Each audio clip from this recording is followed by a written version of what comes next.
मित्र हो नमस्कार. लोकराज्य अध्यासन कराडतर्फे आयोजित वाचन जागर उपक्रमात आपणा सरांचं मनपूर्वक स्वागत. ज्येष्ठ साहित्यिक शंकर पाटील लिखित टारफला या विख्यात कादंबरीचं क्रमशः वाचन वाचक स्वर ॲडव्होकेट संभाजीराव मोहिते कराड. या वाचन जागर उपक्रमासाठी पाठबळ आणि प्रोत्साहन अर्थकारणातील अग्रेसर the Karad urban cooperative bank Karad आणि शिक्षणातील अग्रेसर अर्थातच भारतीय विद्यापीठ पुणे. टारफला भाग क्रमांक 37. तिन्ही संध्याच्या वेळी हातात भाला घेऊन हिंदूराव वाड्यावर आला.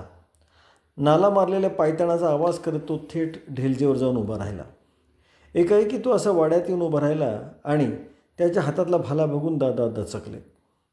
त्यांची नजर भिरभिरली आणि मग आळीपाळीनं हातातल्या भाल्याकडं आणि तोंडाकडं ते बघत राहिले. इलायत खां पठाण दत्तू नाईकाच्या जोडीला देवडीवर बसून होता. लोभाजी, मानाजी आणि परशुराम हे सगळे भाऊ या ढेलजेवर हजर होते.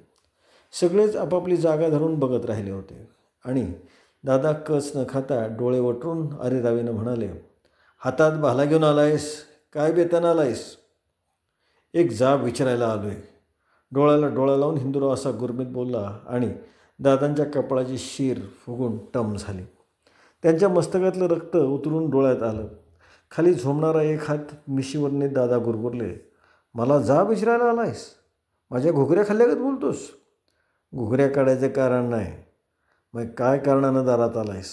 हिंदूराव फाडकन बोलला, साक्षीदार फोडायला लागलाय होय? त्यासनी खोट्या साक्षी द्यायला सांगितलं आहे म्हणून तुम्ही? कानावर आलं आहे म्हणून विचारतोय. काय घा घातला आहे दादा तुम्ही? साक्षीदार फोडलं हे खरं नव्हं? तू कोण विचारणार मला? रावनानाचा पोरगा म्हणून विचारतो. लई शाना आहेस. शाना नाही खुळा आहे म्हणून आरोप. गप बसलोय नाहीतर काय करणार आहेस? ते दावलं असतं पर. दाट उठ खाऊन हिंदूराव असं बोलला आणि दादाही दरडावून विचारू लागले, अरे पर काय कोणी अडवलं काय तुला? कोणी हातपाय बांधून ठेवलं काय तुझं? असलं धावणारं लई बघितल्यात का बाबा? गप बसलायस अजून? असला मनगटा जोर तर धाव की. छाती फुगून हिंदूराव बोलला, दादा इनाकारणी वाकड्यात शिरू नका. नागाच्या शेपटीवर पाय देऊन बघू नका. आर तुझ्या नागाच्या लई ठिस करतोयस. मग काय सोडतो काय? मग कुठं गेलं तर आजवर तुझा राग? का गप बसलो होतास आजोपातूर? अरे कशाला तोंडाची वाप दवडतोस? का गप बसलोय कळायचं नाही तुम्हाला? कळायचं नाही असं विचारून दादा म्हणाले, फुकट दानाला जाशील. कुणामुळं नाक उडवून बोलतोयस? हाताचं बोट दाखवून हिंदूराव बोलला, अरे जा लय टूरफूर करू नकोस. असली लय बघितल्यात. इट्टी कोलवलं दादांनी त्याला असं कोलवलं आणि हिंदूरावाचं काळीज उरबडून निघालं. हातातली भाल्याची काठी ठाय करून खाली आपटत तो म्हणाला, मी बी असली लई बघितल्यात. पळवून लागायला येळ लावायचा नाही. तुमचं भ्यान आहे मला दादा, पण त्या बाईकडे बघून गप बसायचं आहे. ह्या वाड्याला भेटतो तुम्हाला नाही. तुमची कोण कदर करते? पर मालकिनीचा आब राखायचा म्हणून गप बसलो आहे. तुंबून राहिलेल्या जनावराकडे दादा बघत राहिले आणि शिंग हलवल्यागत बोलले, अरे जा खडी फोडायला लावून द्यायचं ते आजवर घरात ठेवले. उपकार मान माझं. हिंदूरावी डाफरून बोलला, तुम्हीच उपकार माना आमच्या आदरानं आजवर गावात राहिला असा, नाहीतर पाला पाचोळा उडल्यागत कवाच उडून गेला असतासा. तुमच्या पायात आमच्या आबांचा खून झाला आणि सापागत उलटून फिरून दात दावता वय? दादा कडाडले, लई शानपणा शिकवत उभा राहू नको दारात. बऱ्या बोलानं निघून जा, नाहीतर धक्के घालून हाकलून देईन. दादांचा आवाज वाडा फोडून बाहेर गेला आणि एकाला 4-6 तालमीतली पोरं दारातनं आत घुसून देवडीजवळ येऊन उभी राहिली. एका हातात धरायची काठी दोन्ही हातात धरून बघू लागली आणि मांडीवर शेड्डूर ठेवून मारून हिंदूराव बोलला, मला धक्का घालायला अजून या गावात उपजायचं आहे. कोण असा जीवावर उदार आला आहे त्यो असला नेट तर येऊ द्या पुढं. एवढं बोलून हिंदूरावनं भोवताली नजर टाकली. सारे तिथल्या तिथं गपगार उभे होते. दादांचे सारे भाऊ जवळ असूनही पुढे येईनासे झाले. इलायत खां पठाणही हातात सोटा घेऊन देवडीवरच बसून राहिला. त्या साऱ्यांच्या तोंडावरनं एकवर नजर फिरून हिंदूराव बोलला, दादा तुमचा हे असला धाक आणि कुणाला तरी घाला. आम्ही भिणार नवं. तिनेसांची येळ आहे, समोर देवा आहे. तुमचं 3 भाऊ आहेत जवळ इथं आणि देवडीवरचा तो पठाण पेंगत बसला आहे. ह्या साऱ्यासनी साक्षी ठेवून सांगतो, येऊ द्या किरून आणायला सुटून. आम्हाला जीवाची पर्वा नाही बरं. एकाला तिघं भाऊ आहे आम्ही वाघागत. नाही खून केला त्याचा तर नावाचा हिंदुराव नव्ह मी. वाटावर मिशी उतरून खाली पायावर ठेवीन तुमच्या. समजलं? काय बोललं एवढं ध्यानात ठेवा. हो तर लिहून ठेवा.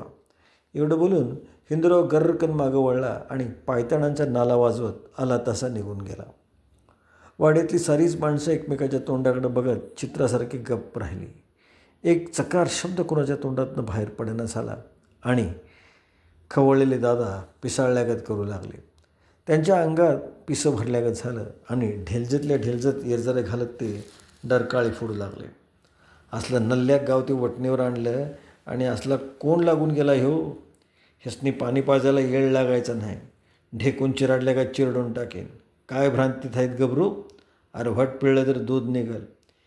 एकेकाचा 3, 13, 9, 18 वाजवीन. चौताळले दादा सारखे येरजाऱ्या घालू लागले. तोंडाला येईल ते बोलू लागले आणि तो टोलेजंग वाडा गप कान देऊन ऐकत राहिला. 12 राशीचे 12 घोडे उधळू लागले आणि सूर्याचं रथचक्र काळचक्र फिरता फिरता एकाएकी वादळात सापडलं. खालसा मुलखातील कायदेभंगाच्या चळवळीनं जोर केला आणि संस्थानच जागी होऊ लागली. सरंजाईशाहीला हादरा बसू लागला. खेडोपाडी जागी होऊ लागली आणि एक नवं वारं खेळू लागलं. भाषणबंदी सभाबंदी असलेल्या कोल्हापूर संस्थानातही कायदेभंग सुरू झाला. शेतकऱ्यांचे मोर्चे निघू लागले. सभा होऊ लागल्या. जत्रेला उरसाला गेल्यागत लोक झुंडीनं सभा ऐकायला जाऊ लागले. पारखे उठवा, पार्कातल्या राखीव हरणडुकरांना मारण्याची मुभा द्या, शेतसारा कमी करा, अशी हकाटी सुरू झाली. राजा आणि प्रजा यांच्यात दुफळी पडली. प्रजेनं आपल्या न्याय हक्कांची मागणी सुरू केली आणि सरकारी वरवंटा संबंध संस्थांवर फिरू लागला. धरपकड सुरू झाली. तुरुंग भरू लागले. कार्यकर्त्यांच्या घरादारावरून नांगर फिरू लागले आणि संस्थानी चळवळीची पाळंमुळं पसरत खोलवर जाऊन रुजू लागली. लोकजागृतीचा वृक्ष फोफावू लागला. खेड्यांची काळझोप उडाली. महाल आणि पेटे जागे होऊ लागले. जहागिरींनी उठाव केला. सारा करवीर इलाका राजाविरुद्ध दंड थोपटून उभा राहिला. चळवळीनं असा उठाव केला आणि दडपशाहीला सुरुवात झाली.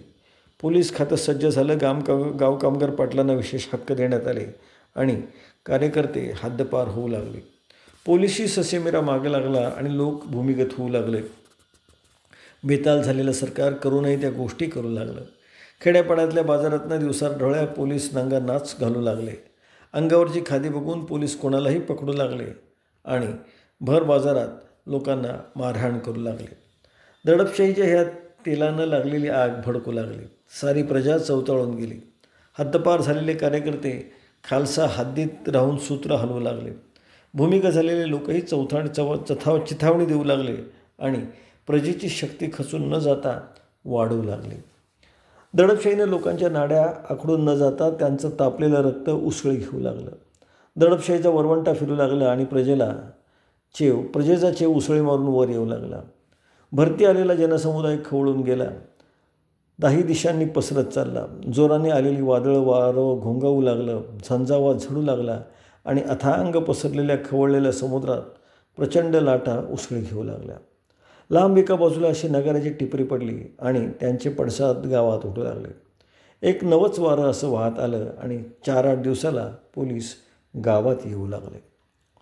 वाहती गंगा आपल्या पायानं चालत येऊन दारात आली. नुसत्या संशयानं कुणालाही अटक करण्याची मुभा मिळाली. राजदरबारी आपलं वजन वाढवावं, मानमारात मिळवावा, बक्कळ पैसा कमवावा आणि एकेकाची हड्डी नरम करून गावावर चांगलं धाक बसवावा असे विचार दादांच्या मनात घोळू लागले. डोंगराच्या कुशीतल्या राजधानीपासून लांब असलेल्या अडवळणी गावातही वारं शिरलं आणि वादळ सुरू झालं. पालापाचोळा उडू लागला. कल्याजंगम दार झाकून आत सूत कातत बसला होता. दारावर थाप पडली. कडी वाजवली तशी गडबडीनं हातातली टकळी आणि पेळू टाकून कल्ल्या उठला. त्यानं दार उघडलं. चावडीतला गोपाळा दारात उभा होता. छातीत धस्स झालं. सनदी आपल्या दारात काय यावा या विचारानं त्याला झेंडू फुटला. मराठीत बोलायचं ते कानडीत म्हणाला, या क्री स्वामी, बर्रे यान कल्ल्यासा. गोपाळ हसला आणि आत न जाता बाहेरनंच म्हणाला, महाराज तुमचं यान रे फेन रे मला कळत नाही, मराठीत बोला की. कल्ल्या भानावर आला आणि एक पाऊल पुढं होऊन म्हणाला, नवं काय दगदग काढली, आत तर या. गोपाळाने एक पाऊल दारात ठेवलं आणि तोंड पुढं करून तो हळूच म्हणाला, महाराज आता बोलत बसू नका. कल्ल्याच्या तोंडचं पाणी पळालं. तोंड चिमणीगत करून तो म्हणाला, यान संकटप्पा. काय झालं हो गोपाळराव. गोपाळनं आपलं दुसरं पाऊल आत घेतलं आणि त्याच्या कानाला लागून तो म्हणाला, महाराज चावडीत पोलीस आल्यात.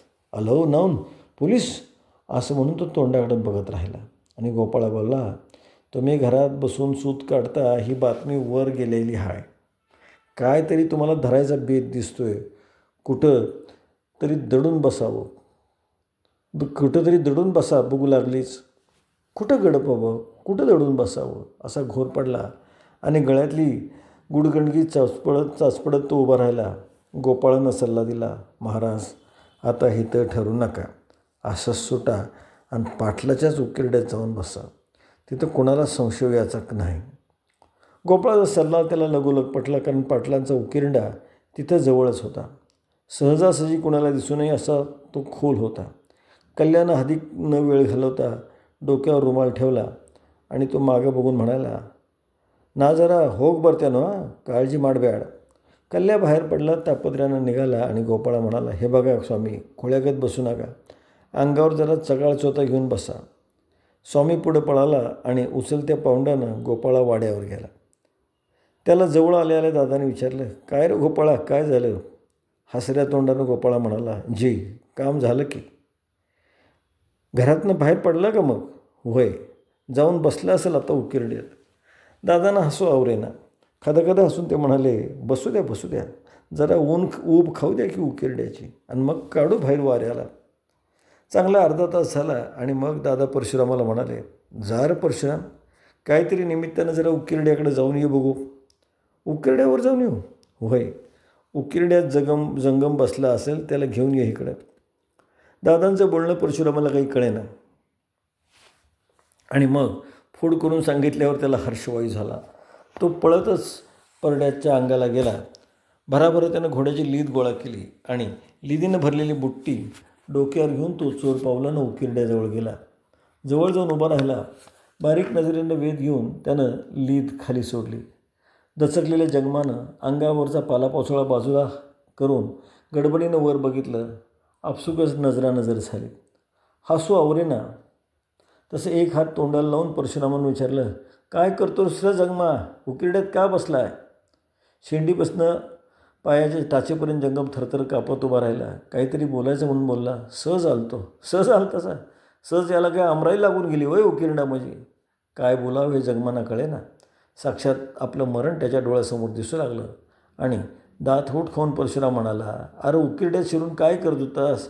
तिथं तुझं एवढं काय गठळं पुरून ठेवलं होतं. चल दादांच्याकडं. तोंड पसरून जंगम उभा राहिला. परशुरामानं वरनं तगादा सुरू केला. खाली उकिरड्यात गप उभा राहूनच तो हातापाया पडू लागला. वरनं परशुराम म्हणाला, गप मुकड्यानं वर ये, नाहीतर वरनं उडी टाकेन अंगावर. गपगुमान बाहेर ये, नाहीतर उडी टाकेन वरनं अंगावर. गावगुंडी म्हणजे मित्रांनो नेमकी कशी असते किंवा त्या कालखंडात नेमकं काय चालत होतं याचं एक उत्तम किंवा दर्जेदार मसलेवाईक उदाहरण आज आपण ऐकलं. आज आपण थांबतो आहोत. नमस्कार. जय भारत.